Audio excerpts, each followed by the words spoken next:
Hello, Monday to Sunday video routine upload ಮಾಡಿದ್ದೀನಿ. Video complete ನೋಡೋರಿಗೆ maybe ಅರ್ಥ ಆಗ್ಬೋದು.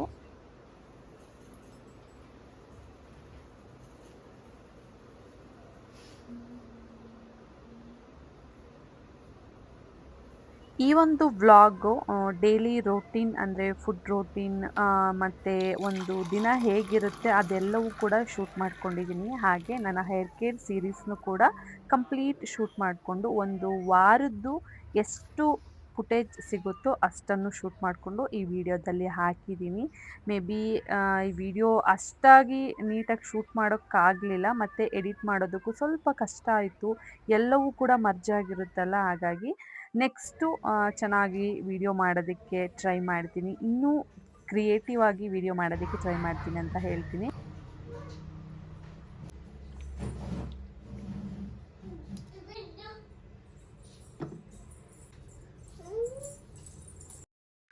ನಾನು ಲಾಸ್ಟ್ ವಿಡಿಯೋದಲ್ಲಿ ಒಂದು ಟೋನರ್ನ ರೆಡಿ ಮಾಡಿದ್ದೆ. ಅದು ನೆಕ್ಸ್ಟ್ ವ್ಲಾಗಲ್ಲಿ ಹಾಕ್ತೀನಿ. ಅಂದರೆ ಹೇರ್ ಕೇರ್ ಸೀರೀಸ್ ವೀಕ್ 1ಅಲ್ಲಿ ಹಾಕ್ತೀನಿ ಅಂತ ಹೇಳಿದ್ದೆ. ಅದ್ರದ್ದು ವಿಡಿಯೋ ಇವಾಗ ಪೋಸ್ಟ್ ಮಾಡ್ತಾ ಇದ್ದೀನಿ. ಏನೆಲ್ಲ ಇಂಗ್ರೀಡಿಯೆಂಟ್ ಯೂಸ್ ಮಾಡಿದ್ದೀನಿ ಅಂತ ನಾನು ಆ ವಿಡಿಯೋ ಕ್ಯಾಪ್ಷನಲ್ಲೇ ಅಂದರೆ ಸ್ಕ್ರೀನ್ ಮೇಲೆ ಕ್ಯಾಪ್ಷನ್ ಕೊಡ್ತಾ ಇದ್ದೀನಿ.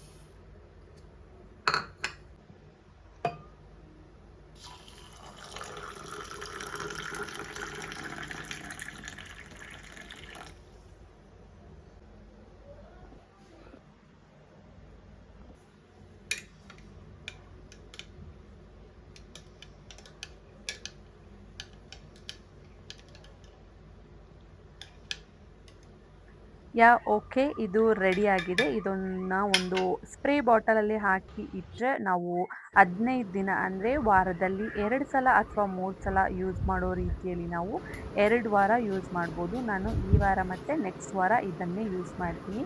ಟೋನರ್ ಅವಶ್ಯಕತೆ ಇದೆಯಾ ಅಂತ ಕೇಳಿದರೆ ಮೇ ಬಿ ಎಸ್ ಅಂತಲೇ ಹೇಳ್ತೀನಿ. ಯಾಕಂದರೆ ನಾವು ಈಸಿಯಾಗಿ ಪ್ರಿಪೇರ್ ಮಾಡ್ಕೋಬೋದು. ಹಾಗೆ ಕಡಿಮೆ ಖರ್ಚಲ್ಲಿ ಮತ್ತು ಕಡಿಮೆ ಟೈಮಲ್ಲಿ ಜಸ್ಟ್ ನಾವು ಹೇರ್ಗೆ ಸ್ಪ್ರೇ ಮಾಡಿದರೆ ನಮ್ಮ ಕೆಲಸ ಮುಗ್ದೋಗುತ್ತಲ್ಲ, ಹಾಗಾಗಿ ಮೇ ಬಿ ಇದು ಬೆಟರ್ ಅಂತ ಅನಿಸುತ್ತೆ. ಇನ್ನೂ ತುಂಬ ಥರ ಟೋನರ್ ಮಾಡ್ಬೋದು. ನಾನು ಈ ವಿಡಿಯೋದಲ್ಲಿ ಇದನ್ನು ಶೂಟ್ ಮಾಡಿಕೊಂಡು ತೋರಿಸ್ತಾ ಇದ್ದೀನಿ. ಇದನ್ನು ಈ ವಾರ ಕೂಡ ಯೂಸ್ ಮಾಡ್ತೀನಿ ಮತ್ತು ನೆಕ್ಸ್ಟ್ ವಾರ ಕೂಡ ಇದನ್ನೇ ಯೂಸ್ ಮಾಡ್ತೀನಿ. ವಾರದಲ್ಲಿ 2 ಸಲ ಅಥವಾ 3 ಸಲ.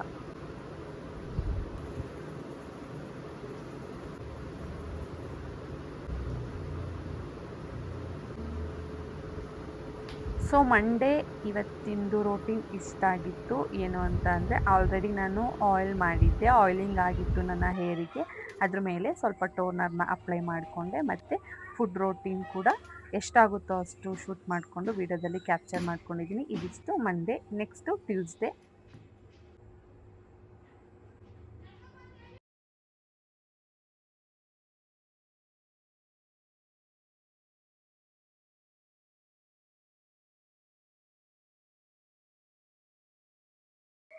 Welcome to Tuesday vlog. Tuesday ನಾರ್ಮಲಾಗಿ ನಿನ್ನೆ ಆಯಿಲಿಂಗ್ ಮಾಡಿ ಹೇರ್ ವಾಶ್ ಆಗಿದೆ. ಇವತ್ತು ಯಾವುದೇ ರೀತಿ ಹೇರ್ ರೋಟೀನ್ ಇಲ್ಲ. ಹಾಗೆ ನನ್ನ ಹೇರ್ ಡ್ರೈ ಆಗೇ ಇರುತ್ತೆ. ಯಾವ್ದಾದ್ರು ಒಂದು ಹೇರ್ ಸ್ಟೈಲ್ ಮಾಡಿಕೊಂಡು ಆ್ಯಸ್ ಯೂಶಲಿ ಡೈಲಿ ರೋಟೀನ್ ಹೇಗಿರುತ್ತೋ ಆ ಥರ ಒಂದು ದಿನ ಇತ್ತು.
ವ್ಲಾಗ್ ವೆಡ್ನೆಸ್ಡೇ ಆ್ಯಸ್ ಯೂಶಲಿ ಬೆಳಗ್ಗಿಂದು ಬ್ರೇಕ್ಫಾಸ್ಟ್ ಮತ್ತು ನನ್ನ ಒಂದು ರೊಟೀನ್ ಏನಿರುತ್ತೆ ಅದನ್ನೆಲ್ಲ ಮುಗಿಸ್ಕೊಂಡೆ ನಾನು ಡಿಟಾಕ್ಸ್ ಡ್ರಿಂಕ್ಸು ಮತ್ತು ಇನ್ನು ಕೆಲವೊಂದಷ್ಟು ಕಷಾಯನೆಲ್ಲ ನಾನು ಬೆಳಗ್ಗೆ ಹೊತ್ತು ಪ್ರಿಫರ್ ಮಾಡಲ್ಲ. ನಾನು ಏನಿದ್ರು ಈವ್ನಿಂಗ್ ಆರ್ ನೈಟು ಬೆಳಗ್ಗೆ ಹೊತ್ತು ಕಾಫಿ, ಬಿಸಿ ನೀರು ಅಥವಾ ಟೀ ಆ ಥರನೇ ತೊಗೋತೀನಿ. ಇದು ನನ್ನ ಒಂದು ರೊಟೀನ್. ಇದರಲ್ಲಿ ಯಾವುದೇ ರೀತಿ ತಪ್ಪಿರೋದಿಲ್ಲ. ಯಾಕಂದರೆ ಡಿಟಾಕ್ಸ್ ಡ್ರಿಂಕ್ಸ್ ನಾವು ಮಧ್ಯಾಹ್ನ ಟೈಮಲ್ಲೂ ತೊಗೋಬೋದು, ಸಂಜೆ ಅಥವಾ ನೈಟ್ ಮಲಗೋ ಟೈಮಲ್ಲೂ ತೊಗೋಬೋದು. ಅದು ಕೂಡ ಬೆನಿಫಿಟ್ಸ್ ಇದೆ. ಈಗ ಇವತ್ತು ವೆಡ್ನೆಸ್ಡೇ ಆಗಿರೋದ್ರಿಂದ ನಿನ್ನೆ ನನ್ನ ಹೇರ್ ಡ್ರೈ ಆಗಿರೋದ್ರಿಂದ ಅಂದರೆ ಖಾಲಿ ನಾನೇನೂ ಕೂಡ ಅಪ್ಲೈ ಮಾಡಿಲ್ಲ. ಸೊ ಇವತ್ತು ಹೇರ್ ಆಯಿಲಿಂಗ್ ಅಪ್ಲೈ ಮಾಡ್ತಾ ಇದ್ದೀನಿ. ನನ್ನ ಫೇವ್ರೇಟ್ ಆಯಿಲ್ ಆದಂಥ ಕೆಶ್ ಕಿಂಗ್ ಬ್ರ್ಯಾಂಡಲ್ಲಿ ಆನಿಯನ್ ಮತ್ತು ನಾರ್ಮಲ್ ಆಯಿಲ್ನ ಮಿಕ್ಸ್ ಮಾಡಿಕೊಂಡು ಯೂಸ್ ಮಾಡ್ತಾ ಇದ್ದೀನಿ. ಆ್ಯಂಡ್ ಆಯಿಲ್ ಬಗ್ಗೆ ಡೀಟೇಲ್ಸ್ ನಾನು ಅಂದರೆ ಪ್ರಾಡಕ್ಟ್ ಯಾವುದೇ ಯೂಸ್ ಮಾಡಲಿ ಕೆಲವೊಂದಷ್ಟು ಫೇವ್ರೇಟ್ ಆಯಿಲ್ ಅಂತ ಇರುತ್ತೆ, ಅದನ್ನು ಚೇಂಜ್ ಮಾಡಲ್ಲ. ಇನ್ನು ಕೆಲವೊಂದಷ್ಟು ಹೊಸ ಹೊಸ ಪ್ರಾಡಕ್ಟ್ಸ್, ಹೊಸ ಹೊಸ ರೆಮಿಡಿ ಅಥವಾ ಹೊಸ ಹೊಸ ಮಾರ್ಕೆಟಲ್ಲಿ ಯಾವುದು ಅವೈಲೇಬಲ್ ಇರುತ್ತೋ ಅದನ್ನು ಯೂಸ್ ಮಾಡ್ತಾ ಇರ್ತೀನಿ. ಆ್ಯಂಡ್ ಯೂಸ್ ಮಾಡಿ ಆದಮೇಲೆ ನನಗೆ ಎಂತಾದರೂ ಚೆನ್ನಾಗಿ ಅನಿಸಿದರೆ ಅದನ್ನು ನಿಮಗೆ ತಿಳಿಸ್ತೀನಿ. ಹೊಸದು ಏನೇ ಪ್ರಾಡಕ್ಟ್ ಯೂಸ್ ಮಾಡಿದ್ರು ನಿಮಗೆ ತಿಳಿಸ್ತೀನಿ. ಹಾಗೆ ಟ್ಯಾಗ್ ಮಾಡಿರ್ತೀನಿ, ನೀವು ಬೇಕಿದ್ದರೆ ಬೈ ಮಾಡ್ಬೋದು. ಆ್ಯಂಡ್ ನಾನು ಟ್ಯಾಗ್ ಮಾಡಿರೋದೆಲ್ಲ ಒರಿಜಿನಲ್ ಪ್ರಾಡಕ್ಟ್ಸ್ ಆಗಿರುತ್ತೆ. ಹಾಗಾಗಿ ನಿಮಗೆ ಬೇಕು ಅಂದರೆ ನೀವು ಬೈ ಮಾಡ್ಬೋದು. ರಿಸಲ್ಟ್ ನಿಜವಾಗ್ಲೂ ಚೆನ್ನಾಗಿರೋದನ್ನೇ ನಾನು ಹೇಳ್ತೀನಿ. ಇವೆರಡು ಆಯಿಲು ನನಗೆ ತುಂಬ ಅಂದರೆ ತುಂಬ ಇಷ್ಟ. ಈ ಆಯಿಲ್ನ ಟ್ಯಾಗ್ ಮಾಡಿರ್ತೀನಿ, ಬೇಕು ಅಂದರೆ ತೊಗೊಳ್ಳಿ. ನೆಕ್ಸ್ಟ್ ವೀಡಿಯೋದಲ್ಲಿ ಬೇರೆ ಯಾವುದಾದ್ರು ಆಯಿಲ್ ಅಥವಾ ಏನಾದರೂ ಶ್ಯಾಂಪು ಹೊಸದ ಪ್ರಾಡಕ್ಟ್ ತೊಗೊಬಂದರೆ ಅದ್ರದ್ದು ರಿವ್ಯೂ ನೆಕ್ಸ್ಟ್ ವೀಡಿಯೋದಲ್ಲೇ ತಿಳಿಸ್ಕೊಡ್ತೀನಿ.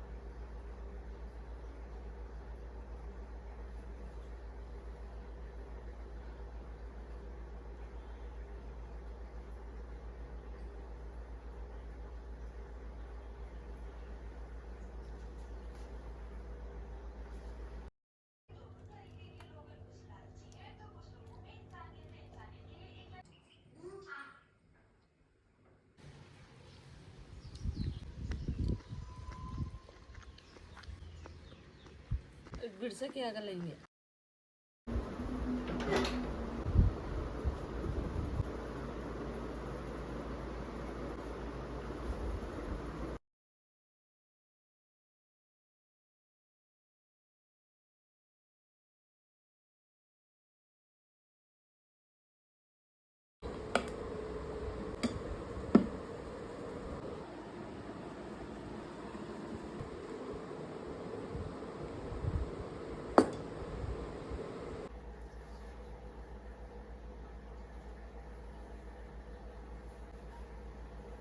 ನಿನ್ನೆ ಆಯಿಲಿಂಗ್ ಮಾಡಿದ್ನಲ್ಲ, ಇವತ್ತು ಸೇಮ್ ಟೋನರ್ ಅಂದರೆ ನಾನು ತೋರಿಸಿದ್ನಲ್ಲ ವಿಡಿಯೋ ಸ್ಟಾರ್ಟಿಂಗಲ್ಲಿ ಸೇಮ್ ಮೇಥಿ ಮತ್ತು ರೈಸ್ ವಾಟರ್ ಟೋನರ್ನೇ ಇಲ್ಲಿ ಉಪಯೋಗಿಸ್ತಾ ಇದ್ದೀನಿ. ಜಸ್ಟ್ ಆಯಿಲ್ ಏರ್ ಮೇಲೆ ಹಾಕ್ತಾ ಇದ್ದೀನಿ, ಅಂದರೆ ನನ್ನ ಹೇರಲ್ಲಿ ಆಯಿಲಿ ಇದೆ, ಅದ್ರ ಮೇಲೆ ಕೂಡ ಅಪ್ಲೈ ಮಾಡ್ತಾ ಇದ್ದೀನಿ. ರಿಸಲ್ಟ್ ಸಿಗುತ್ತಾ ಇಲ್ವಾ ಅಂತ ಹೇಳೋದಾದರೆ ಸಿಗುತ್ತೆ. ಡ್ರೈ ಹೇರಲ್ಲಿ ಜಾಸ್ತಿ ಅಪ್ಲೈ ಮಾಡಬೇಕು, ಆಯಿಲಿ ಹೇರಲ್ಲೂ ಕೂಡ ಅಪ್ಲೈ ಮಾಡಿದ್ರೆ ಎಂಥ ಪ್ರಾಬ್ಲಮ್ ಇಲ್ಲ. ಇದನ್ನು ಹಚ್ಚಿ 1 ಗಂಟೆ ಅಥವಾ ಅರ್ಧ ಗಂಟೆ ಬಿಟ್ಟು ಹೇರ್ ವಾಶ್ ಮಾಡೋದು. ಇದು ಇವತ್ತಿನ ರೋಟೀನ್ ಆಗಿತ್ತು, ಹೇರ್ ರೋಟೀನ್. ಇದು ಕೂಡ ಜಾಸ್ತಿ ಏನು ಮಾಡಿಲ್ಲ. ಅದ್ರ ಜೊತೆಗೆ ನಾವು ಏನು ಫುಡ್ ತೊಗೋತೀವಿ, ಏನು ಕನ್ಸ್ಯೂಮ್ ಮಾಡ್ತೀವಿ ಆ ದಿನದಲ್ಲಿ ಅದು ಮ್ಯಾಟರ್ ಆಗುತ್ತೆ. ಆ್ಯಂಡ್ ಇದು ಶ್ಯಾಂಪು, ನಾನು ಹೋಮ್ ಮೇಡ್ ಶ್ಯಾಂಪೂನ ಮಾಡಿಕೊಂಡು ಆಲೋವೆರಾ, ಪ್ಯೂರ್ ಆಲೋವೆರಾ ಶ್ಯಾಂಪು ಹಾಗೆ ಸೀಗೆಕಾಯಿ ಪೌಡರ್ನ ಯೂಸ್ ಮಾಡಿಕೊಂಡು ಈ ಒಂದು ಶ್ಯಾಂಪೂನ ಯೂಸ್ ಮಾಡಿದ್ದೀನಿ ಇವತ್ತಿನ ದಿನದಲ್ಲಿ.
Welcome to Sunday vlog. Sunday as usually ಯಾವುದಾದ್ರೂ ಒಂದು ಹೇರ್ ಪ್ಯಾಕ್ ಹಾಕೋ ಅಭ್ಯಾಸ ನನಗಿದೆ. ನಾನು ಮೊದಲಿಂದನೂ ಹೇಳ್ತಾ ಇದ್ದೀನಿ. ಸಿಂಪಲ್ಲಾಗಿ ಯಾವುದು ಆಗುತ್ತೋ ಅಂದರೆ ಮನೇಲಿ ಏನು ಅವೈಲೇಬಲ್ ಇರುತ್ತೋ ಅದನ್ನು ಯೂಸ್ ಮಾಡಿಕೊಂಡು ಒಂದು ಹೇರ್ ಪ್ಯಾಕ್ ಮಾಡ್ಕೋತೀನಿ. ನಾನಿಲ್ಲಿ ಅಗಸೆ ಬೀಜ ಅಂದರೆ ಫ್ಲ್ಯಾಕ್ ಸೀಡ್ಸ್ನ ಉಪಯೋಗಿಸ್ಕೊಂಡು ಒಂದು ಹೇರ್ ಪ್ಯಾಕ್ನ ಮಾಡ್ಕೋತಾ ಇದ್ದೀನಿ. ಮಾಡೋ ವಿಧಾನನ ನಾನಿಲ್ಲಿ ತೋರಿಸ್ತಾ ಇದ್ದೀನಿ.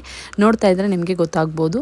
ಇದನ್ನೆಲ್ಲ ಹಚ್ಚಿ ಮೈಲ್ಡಾಗಿ ಶ್ಯಾಂಪು ಮಾಡಿದ್ರೆ ಇವತ್ತಿನ ಹೇರ್ ಕೇರ್ ಮುಗಿಯುತ್ತೆ. ಆ್ಯಂಡ್ ಕೆಲವೊಂದಷ್ಟು ಫುಡ್ನ ತೊಗೊಂಡ್ರೆ ಇವತ್ತಿನ ದಿನ ಕಂಪ್ಲೀಟ್ ಆಗುತ್ತೆ. ನಾನ್ ವೆಜ್ ಆ್ಯಸ್ ಯೂಶಲಿ ಮನೆಯಲ್ಲಿ ಎಲ್ಲರ ಮನೆಯಲ್ಲೂ ಮಾಡಿರ್ತಾರೆ.